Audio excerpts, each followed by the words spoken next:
Arkadaşlar herkese merhaba. Bugün sizlere Google Ads'in maksimum performans kampanyalarıyla ilgili örnek vereceğim. Anlatmaya çalışacağım size bu kampanyayı. Bu kampanya türüyle ilgili bana çok soru geldi. Ben de istedim ki gerçek bir reklam açayım, kurayım.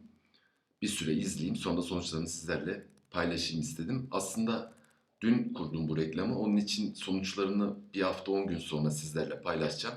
Ama bugün Google Maksimum Performans reklamları nedir, ne işe yarar gibi bilgileri sizlerle paylaşmak istedim. Google'ın bize yeni sunduğu bu kampanya türünde aslında Google'ın tüm mecralarına tek bir kampanyadan otomatik olarak reklam verilebiliyor. Yani arama, görüntülü reklama, YouTube üzerinden veya Gmail kampanyalarından tek bir kampanya altından yararlanılabiliyor. Burada Google tabii ki ana amacı dönüşümleri arttırmak. Yani bizlere maksimum faydayı sağlamak. Ancak tabii ki denemeden, sonuçlarının ne olduğunu görmeden bir şey söylemek pek mümkün değil. Yeni kampanya oluştururken maksimum performans seçeneğini seçerek ilerleyebilirsiniz reklam oluşturma konusunda. Ben burada şimdi size öncelikli reklamların mantığından biraz bahsedeyim bu maksimum performansın. Şimdi arkadaşlar burada tabii yine günlük bir bütçe belirliyoruz. Bir de teklif verme seçeneği seçmemiz gerekiyor. İki tane seçim yapabiliyoruz. Bunlar otomatik teklifler, dönüşümleri arttırmaya yönelik. Birincisi dönüşüm sayısını en üst düzeye çıkarma, birinde de dönüşüm değerini en üst düzeye çıkarma olarak iki seçenek kullanabiliyoruz. Ben kendi örneğimde Google Ads danışmanlığına dair bir reklam verdim. İşte gördüğünüz gibi 50 lira günlük bir bütçe belirledim. Ve hedef işlem başına maliyet belirledim. 25 lira giriş yaptım buraya. Yani bakın bizim hedefimiz burada neymiş? Ben web sitemdeki WhatsApp ikonunun tıklanmasını dönüşüm olarak belirlemişim. Ve bunun içinde bu bir işlem başına yani bir dönüşüm başına 25 lira gibi bir ücret belirlemişim. Şu anda Google sinyallerle öğrenerek bu reklamı bana 25 liraya bir tane WhatsApp tıklaması getirmek üzere bu kampanyayı yayınlayacak arkadaşlar. Tabii ki burada dönüşüm getirebilecek en uygun reklam türünde reklamlarımızı gösterecek. Yani bu YouTube olabilir, görüntülü reklam ağı olabilir veya arama ağı olabilir. Burada arkadaşlar ben tüm Türkiye'yi seçtim. Yine bunda da bölge seçilebiliyor bu kampanya türünde de. Yine dil seçimi de yapılabiliyor. Gördüğünüz gibi ben de Türkçe. Bu reklam türünde de yine arkadaşlar reklam zaman planlaması kullanılabiliyor. Yani günün veya belirli günlerin istediğiniz saatlerinde kampanyanızı yayınlayabilirsiniz. Ben 7/24 reklamları açık tuttum. Şimdi gelelim öğelere. Yani bir reklamı maksimum performans kampanyasını oluşturmak için gerekli öğelere.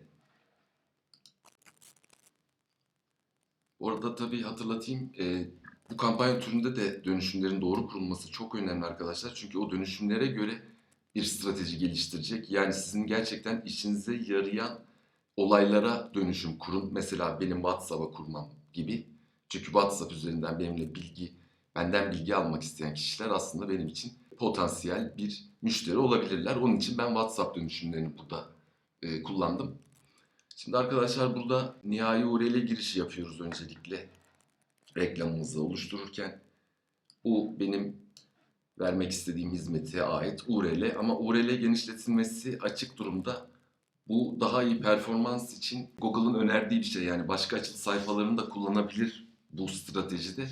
Bunu ayarlardan kapatabilirsiniz. Ben açık tuttum. Deneme yapıyorum çünkü şu anda. 15 adet resim ekleyebiliyoruz arkadaşlar. Ben bunları seçtim. Farklı oranlarda da seçmekte, yüklemekte yarar var. Burası görüntülü reklamlarda alışık olduğunuz ekran aslında arkadaşlar. Resimleri buradan yükledikten sonra 5 adet de logo yükleyebiliyorsunuz. Ben bir adet kullandım. Ve 5 adet de video ekleyebiliyorsunuz. Ve bu videolar YouTube'da veya görüntülü reklamlarda uygun yerlerde de kullanılabilir. YouTube'daki videolarınızdan buraya 5 adet ekleyebilirsiniz. Başlıklar arkadaşlar arama ağı reklamlarındaki 30 karakterli başlıklar gibi. Tabi bunu her yerde kullanabilir buradaki başlıkları. Ancak ben burada 5 tane girdim.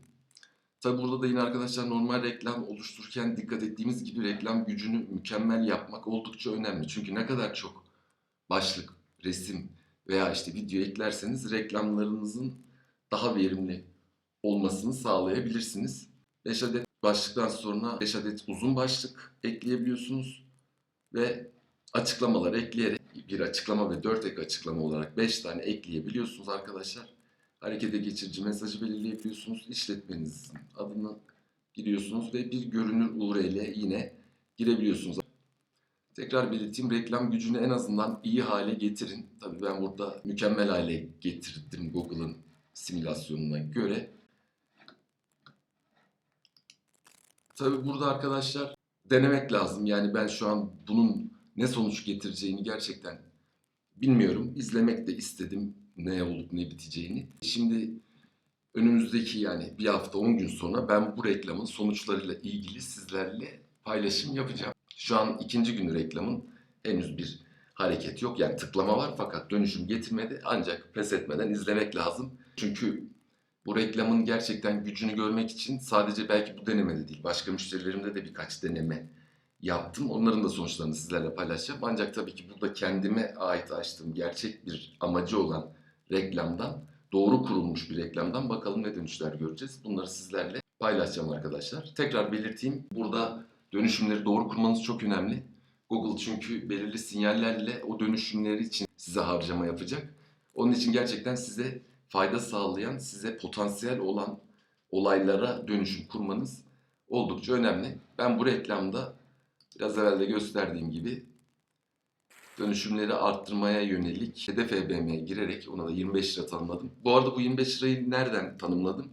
Geçmiş kampanyalarım, yani geçmişte yönettiğim manuel kampanyaların bir ortalamasıyla bu rakamı belirledim. Yani siz de buna göre kendinize göre bir hedef EBM belirleyebilirsiniz.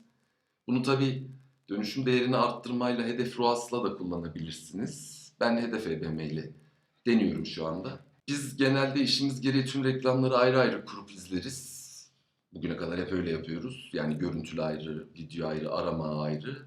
Ama bu yeni sunulan kampanya türünü de sizlere anlatmak istedim. Amacının ne olduğunu sizlerle paylaşmak istedim. Aslında buradaki temel amaç Google'ın biraz işinizi kolaylaştırmaya yönelik bir adımı bu. Buradaki amacı dediğim gibi doğru platformda doğru kişilere ulaşarak sizin dönüşümlerinizi maksimum düzeye taşımak. Bu kampanyanın ana amacı bu. Ancak dediğim gibi şu anda sonuçlarıyla ilgili bir fikrim yok.